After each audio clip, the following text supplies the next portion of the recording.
Ito ngayon guys, inihaw. 50 pesos ito guys. Oh. Alam niyo kung ano ito guys?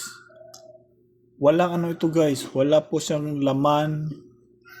Puro ano lang siya, puro taba at ano lang, balat. Kasi alam niyo kung ano to?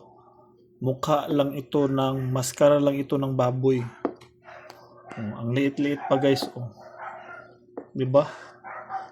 Oh, yan lang ulam ko ngayon guys. 50 pesos guys. Samantala sa Eat All You Can guys, grabe, unlimited kakain doon ng inihaw na baboy. Kumpleto pa, may balat, may laman at yung taba. Oh.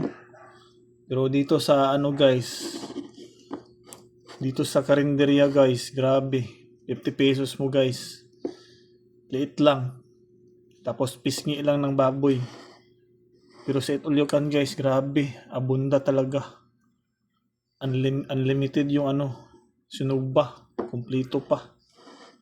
Marami pang pagkain, di ba guys? Iba talaga guys ang kita sa mga, di ba? Oh.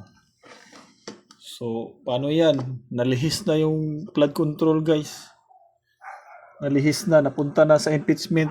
Sige, bahala kayo dyan. Kain na tayo.